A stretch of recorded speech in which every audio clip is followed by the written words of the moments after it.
নমস্কাৰ, মই প্ৰণয়। সকলোকে মোৰ ইউটিউব চেনেলটোলৈ স্বাগতম জনাইছোঁ। অসম লোক সেৱা আয়োগৰ পৰা এইবাৰ পোষ্ট ওলাইছে আপোনাৰ কম্পিউটাৰ অপাৰেটৰ। চাওক, এই কম্পিউটাৰ অপাৰেটৰ পোষ্টসমূহত আপোনাৰ যি এডুকেশ্যনেল কোৱালিফিকেশ্যন আছে, সেই এডুকেশ্যনেল কোৱালিফিকেশ্যন কি লাগিব, কোনটো কেটেগৰীৰ বাবে কিমানটা পোষ্ট আছে, মই সবিশেষ জনাম ভিডিঅ'টোত। গতিকে ভিডিঅ'টো শেষলৈ চাব। চাওক, ইয়াতে টোটেল পোষ্ট আছে আপোনাৰ 17টা, 17 লিখা আছে ইয়াতে, নাম্বাৰ অফ পোষ্ট 17। এটা যদি চাব যায় আপুনি ইয়াতে কেটেগৰী ৱাইজ আপোনাৰ অপেন কেটেগৰীৰ কাৰণে আছে, অৰ্থাৎ জেনেৰেলৰ কাৰণে আছে 8টা পোষ্ট। ৰিজাৰ্ভেশ্যন ফৰ ওমেনৰ কাৰণে আছে 2টা পোষ্ট। OBCৰ কাৰণে টোটেল পোষ্ট আছে 5টা, তাতে আকৌ ৰিজাৰ্ভেশ্যন ফৰ ওমেন কাৰণে এটা পোষ্ট আছে। SCৰ কাৰণে পোষ্ট আছে আপোনাৰ এটা, ৰিজাৰ্ভেশ্যন ফৰ ওমেনৰ কাৰণে নাই ইয়াতে। তাৰপিছত ৰিজাৰ্ভ ফৰ STPৰ কাৰণে আছে 2টা পোষ্ট, ST হিলৰ কাৰণে আছে এটা পোষ্ট। আপোনাৰ গ্ৰেণ্ড টোটেল যিটো আছে, টোটেল পোষ্ট আছে আপোনাৰ 17টা। চাওক, এতিয়া যদি আপুনি চাব যায় ইয়াতে শিক্ষাগত অৰ্হতা, ইয়াৰ শিক্ষাগত অৰ্হতা কি লাগিব চাওক, ইম্পৰ্টেণ্ট হয় এইটো বহুত। যিকোনো আপুনি জব এপ্লাই কৰিব গ'লে আপুনি জানিব লাগিব শিক্ষাগত অৰ্হতা কি তাতে বিচাৰিছে, আপোনাৰ কোৱালিফিকেশ্যন সেইখিনি আপুনি জানিব লাগিব। চাওক, লিখিছে higher secondary class 12 pass from the government recognise board council. অৰ্থাৎ আপুনি হায়াৰ ছেকেণ্ডাৰী পাছ হ'ব লাগিব, গভৰ্ণমেণ্ট ৰিকগনাইজ ব'ৰ্ডৰ হ'ব লাগিব বা কাউন্সিল হ'ব লাগিব। তাৰপিছত লিখিছে candidate must have good working knowledge of office productivity software tools independent of any operating system, যেনেকৈ আপোনাৰ operating system MS, Windows, Linux, Mac etcetera,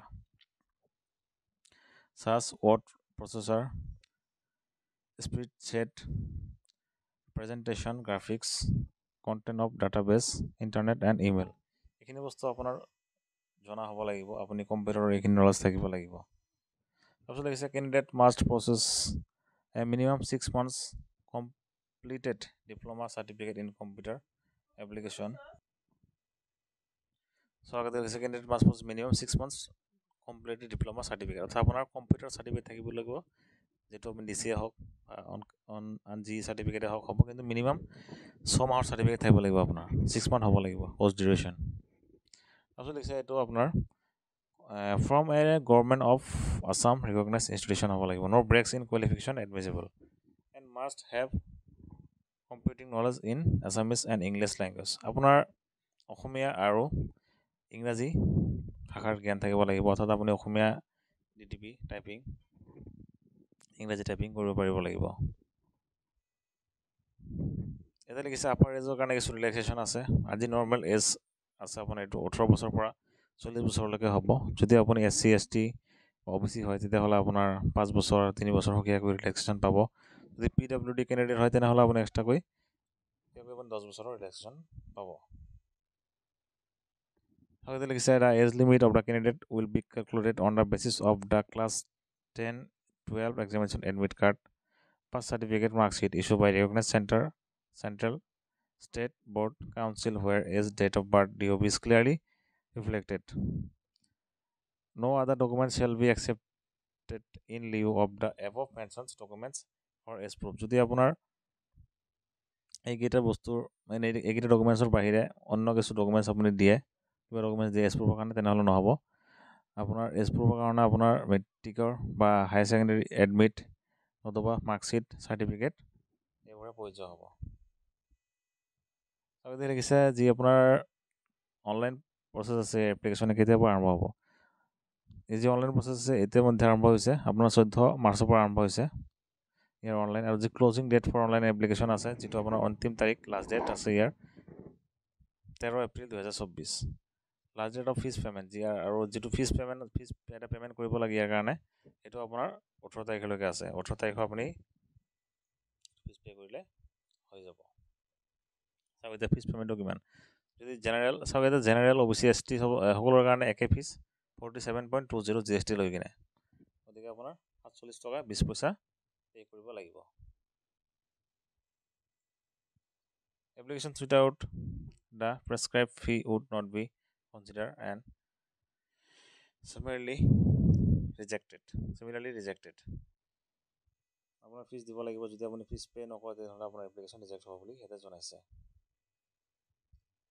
তাৰপিছত লিখিছে দ্য ফেমিলি নৰ্মছ আছে ফৰ্ম এপ আপুনি আপলোড কৰিব লাগিব, ফিল আপ কৰি self declaration লাগিব এইটোত।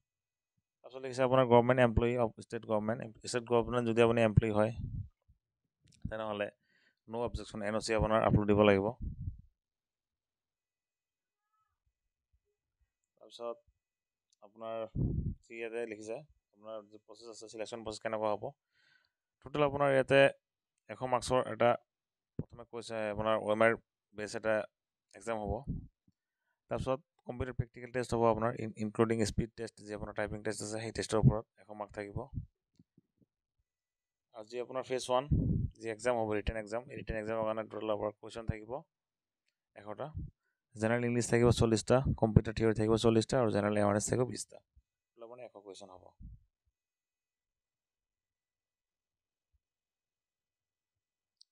তাৰপিছত আপোনাক চাওক ইয়াতে লিখিছে আপুনি কেনেকৈ অনলাইন কৰিব। আপোনাৰ ফটো চাইজ কিমান হ'ব লাগিব গোটেইখিনি আছে এডভাৰ্টাইজমেণ্টখনত।